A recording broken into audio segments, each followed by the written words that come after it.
Massimo. Bonjour Massimo. Bonjour. Salut. Bienvenue dans l'exposition Performance Process où tu as une part importante. Nous sommes le 19 novembre 2015. Et au début de notre projet, tu as participé avec des focus, entre autres avec un focus qui s'intitulait, avec des événements performatifs qui s'intitulait « Après la fin, le congrès ». Peux-tu nous en parler? Non. Oui. Après la fin, le congrès, oui. C'est trois. On a conçu, et ce qui était d'ailleurs, je tiens à le soulever aussi, c'était une belle collaboration entre le Centre culturel suisse et Numéro 1 3 Prod, la compagnie que j'ai en Suisse. Et donc, voilà, on a conçu cette série, c'est une série de 3 performances, 2 qui se déroulaient ici même, au Centre culturel suisse, et une dernière qui rencontrait une de ces grandes manifestations parisiennes, Nuit Blanche. Et c'est vrai que tout ça était sous le titre labellé Après la fin, le congrès. Et on a, par cette série de performances, on continue à expérimenter d'une part ce rapport à la parole et au récit. Et dans ce cas, on a réuni autour de nous toute une série d'historiens, d'historiennes, pour la plupart résidant à Paris, mais pas tous, et auxquels voilà, on a demandé de réfléchir à certains mots en relation avec l'idée, et quelle idée d'ailleurs, de la fin, c'est-à-dire un espèce d'après. Et ce qu'on voulait, c'était par rapport aux spectateurs, par rapport à la confrontation, c'était créer une sorte de récit. Un récit qui est une durée, alors qu'il y a eu des durées différentes. Ici, on a fait des formats, je dirais, assez, entre guillemets, conventionnels, de 2 heures, je crois. Par contre, Nuit Blanche nous permettait aussi d'expérimenter une chose aussi sur la longueur, sur le cycle, la boucle. Et donc, le projet, d'ailleurs, je reviens un petit peu en arrière, voilà, quand on a discuté avec Jean-Paul et Olivier, de chercher un lieu en dehors du Centre culturel suisse, on s'est promené dans le quartier. Au final, on n'était pas du tout dans le quartier, mais on était voilà, à la recherche d'une relation entre un espace public, culturel, et cette installation. C'était quand même une installation visuellement assez forte et simple en soi, ce qui était de poser un manège au centre d'un espace public. En l'occurrence, ça a été le musée, la cour du musée Nissim Camondo, où on a posé dans sa cour un manège ancien avec des petits chevaux, des petits animaux. Et ce manège tournait, il était une espèce de machine qu'on a agrémentée de sons, d'une bande son, qui au fond voilà, nous permettait d'une part de donner cette idée circulaire aussi de l'heure qui passe, du temps qui passe, etc. et qui répondait aussi à la géométrie carrée de celui-là. Ce manège était animé, il prenait un souffle, il avait une respiration. Cette respiration, elle était visible par des jets de fumée, par moments très puissants comme ça, qui permettaient de montrer l'enchaînement d'un cycle à l'autre. Et puis, l'image aussi était évidemment complétée par ces historiens qui, dans notre proposition, restent des historiens par leur savoir, par leur capacité à transmettre, c'est la question aussi de la transmission, mais étaient, si on veut, quelque part mis en scène, en tout cas en costume, c'est-à-dire qu'ils étaient totalement méconnaissables. D'une part, leur voix était en quelque sorte masquée. C'est un pitch, on a mis un pitch sur leur voix, ce qui leur donnait d'ailleurs des voix très comiques, des voix un peu de dessin animé. Et ils étaient costumés avec des grands costumes magnifiques, écossais comme ça, assez flamboyants, et des têtes de mort sur chaque visage. Chacun avait son visage recouvert d'une tête de mort. Et donc les gens, voilà, on ne sait pas d'où vient la voix, donc il y a une espèce d'annulation quelque part de la personnalité, il ne reste plus que le récit. Et ces personnages voilà, entraient dans cette espèce de spirale qu'était le manège et étaient au fond, dans un ralenti extrême, évidemment, projetés vers le public et discutaient entre eux, pas avec le public, mais discutaient entre eux sur tout un cycle de mots qui qui étaient posés, qui étaient des boussins, et ils avaient toute la liberté d'improviser des discussions ou des monologues selon ça. Donc ça c'était donc cet objet-là, il a été aussi conçu quand on a réfléchi pour être proposé, comme je le disais tout à l'heure, à Nuit Blanche. C'est un événement extrêmement populaire, un événement voilà, un peu, comment dire, qui draine des masses pendant toute une nuit, où des gens consomment, je ne sais pas, enfin, en tout cas il y a des queues immenses, des gens qui passent, qui voient les choses en quelques secondes. C'est assez étrange comme objet, si on veut. Et donc l'idée c'était de proposer, voilà, d'une part que la parole retienne les gens, c'est-à-dire qu'on réussisse ou pas, mais à ralentir le flux des gens, c'est-à-dire de capter par le récit aussi et par l'image les gens, et donc d'instaurer aussi une relation dans cette durée-là qui était celle de la Nuit Blanche. Et donc, au préalable, on a réalisé 2 performances ici, dans l'espace même de cette exposition, qui mettaient un peu en jeu le même principe, hein, le principe des mots, le principe d'une machine qui tourne. Évidemment, on n'avait pas la possibilité d'avoir un manège ici dedans, donc on a travaillé sur cet espace-là et sur des espèces d'axes comme ça entre les personnages. Tu parles de la longue durée, en fait, notamment pour la version Nuit Blanche après la fin du congrès. C'est de loin pas la première fois que tu expérimentes la longue durée avec un projet performatif. Qu'est-ce qui t'intéresse dans ces heures et ces heures? La Nuit Blanche était entre 19h et 5h du matin. Il y en a eu d'autres, les héros de la pensée, il y a plusieurs. Qu'est-ce que tu recherches avec cette longue durée? Double chose, c'est d'une part de placer un public dans un état où la fatigue aussi, où l'hypnose quelque part peut à un certain moment apparaître, si l'objet est vraiment présenté sur une durée très longue, avec cette idée aussi de rythme comme ça, c'est une espèce de transe aussi. Et puis sur la durée, c'est vrai, tu parlais des héros de la pensée, c'était 26 heures, vraiment, ça impliquait plus qu'une journée, quoi. De discussion, c'était aussi par rapport à la parole. Mais on cherche tout le temps, on a toujours envie d'expérimenter. C'est vrai que les formats, en ce moment même, on est en train de jouer une performance qui dure, je pense, 50 minutes, donc c'est très court, très dense comme ça. Et c'est intéressant de voir parce que c'est différent, quoi, sur des durées, entre les formats. On a plutôt tendance à formater les objets parce qu'ils doivent entrer dans des programmations. Tout est généralement un tout petit peu pensé pour s'insérer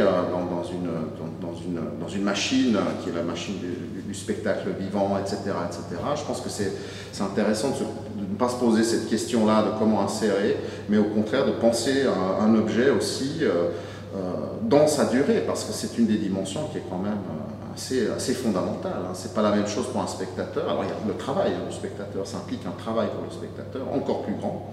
Même si c'est 50 minutes, il y a un travail à faire, on a un peu tendance peut-être à oublier, je sais pas. Mais évidemment, quand c'est des heures et des heures, voilà, vous devez faire un choix, quoi. Il y a un choix à faire de rester en relation avec l'objet, aller jusqu'au bout, où ça dépend. L'objet peut être présenté aussi de plein de manières différentes qui permettent un aller-retour comme ça. Mais c'est avant tout, cette question du temps, elle est même à l'intérieur même de certains projets que j'ai fait, des projets scéniques dans le théâtre, où le récit se déroulait image par image, par exemple. Vraiment, c'est comme une suite d'images. Ensuite, en superposant toutes ces images, on a un récit au fond. Mais ces images étaient minimales, posées sur un plateau. Il n'y avait pas de parole, etc. Et là, elles impliquaient aussi pour le spectateur cette question de la durée. C'est-à-dire qu'elles étaient volontairement posées sur un plateau longtemps avant qu'une action apparaisse vraiment. C'est déjà tout simplement la lecture d'une image, quoi. Vous connaissez ça, enfin, vous allez voir une peinture, une fresque, je ne sais quoi, mais il y a un temps de lecture, il faut prendre ce temps-là. Il ne faut pas avoir peur de ce temps-là, parce que c'est avec ce temps-là que aussi le récit va prendre corps, quoi. L'essence et le sens peut-être de l'image va apparaître. Il ne peut pas apparaître lorsqu'on conçoit des images, ce sens-là ne peut pas... Il y a un premier sens peut-être, oui, mais dans la durée, un autre sens apparaît. Le véritable peut-être, il y a la construction de l'image, il y a toute une géométrie, il y a toute une lumière, enfin, et ça, il faut le temps.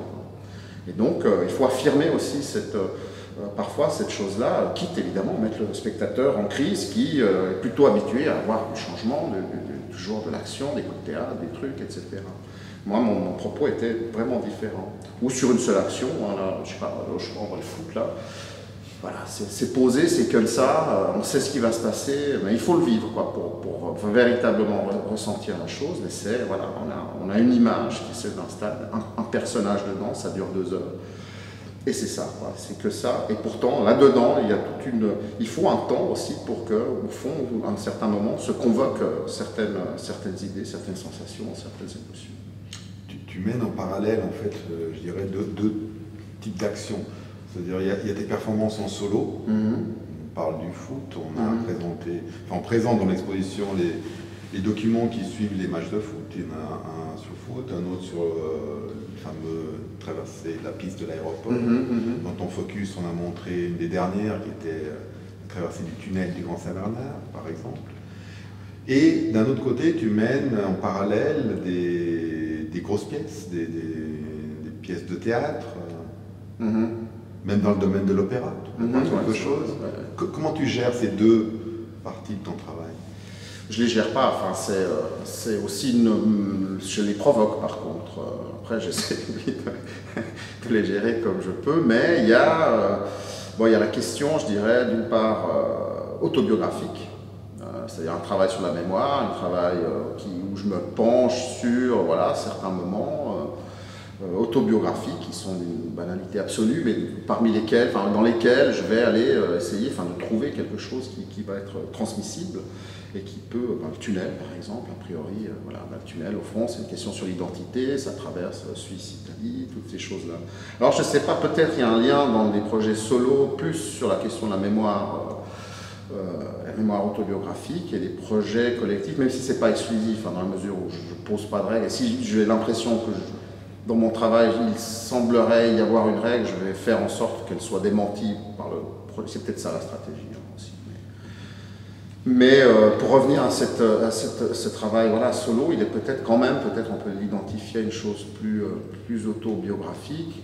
Et puis il y a toute une autre dimension qui est quand même, je pense, la beauté du travail qu'on fait, nous autres, qu'on qualifie d'artistes, c'est cette possibilité de rencontrer les gens, de partager avec des gens des aventures, on parlait des historiens tout à l'heure, etc. Je pense que c'est une des choses importantes, c'est aussi à chaque fois de poser une rencontre, un enjeu de rencontre dans un des projets, pour nous, mais aussi évidemment pour le transmettre ensuite. Alors ça peut donner effectivement des projets vraiment à plusieurs, collectifs ou vraiment partagés comme ça, etc. Ça, je pense qu'il y a cette dimension-là.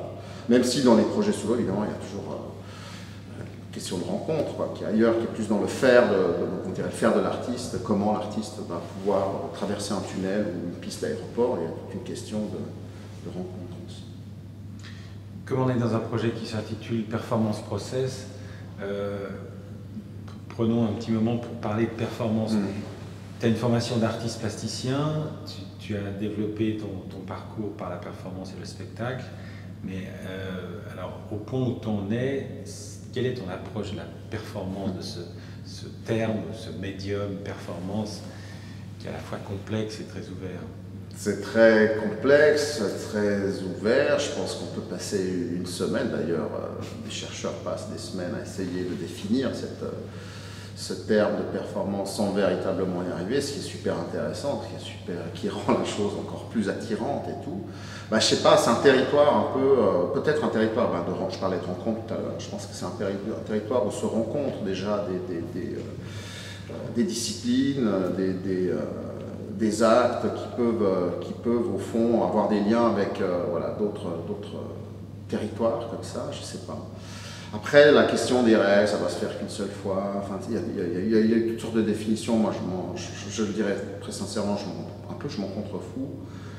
Après, c'est peut-être on pourrait dire, je sais pas, c'est de la performance quand on ne sait pas quoi dire, quand on n'arrive pas à dire c'est de la danse et tout. Alors moi, j'ai expérimenté ça, c'est vrai. C'est-à-dire que par certains projets, les gens disaient mais c'est pas de la danse, c'est pas du théâtre, c'est pas de la musique. qu'est-ce que c'est? Ça continue d'ailleurs. Ou j'ai pas compris de quoi. Et quand voilà, déjà peut-être on est, enfin, c'est de l'expérience plus qu'autre chose peut-être que de la performance, mais je sais pas, dans la performance il y a aussi la place même, je pense, de l'artiste qui va peut-être acter beaucoup plus, être celui, le médium, le chaman en fond, d'une action. Après, quant à la complexité de cette action, les moyens qu'elle met en œuvre, je crois qu'aujourd'hui il n'y a pas vraiment de rêve. Je pense que c'est le moment où les gens disent je ne sais pas ce que c'est. C'est qu'il y a peut-être quelque chose de cet ordre-là, de ce territoire-là, plus que sur l'acte lui-même.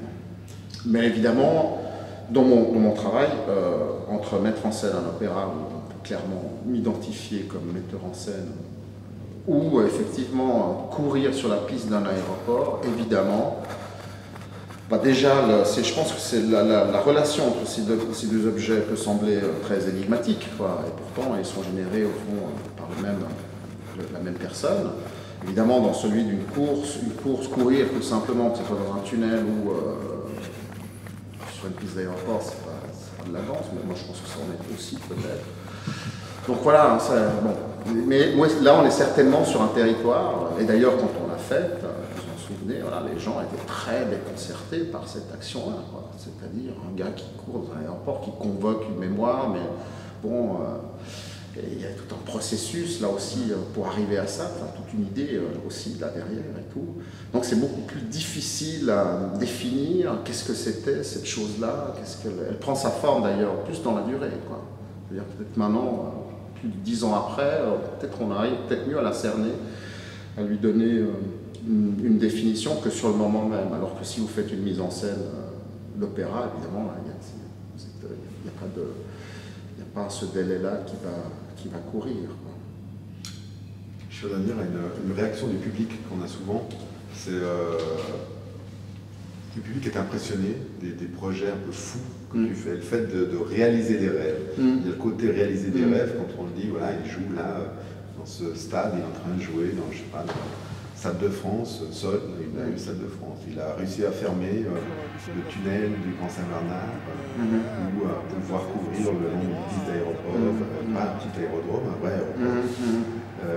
Il y a toujours ce côté du rêve, de réaliser ça. Moi, je pense que c'est le croisement avec la part autobiographique, la part de l'enfant.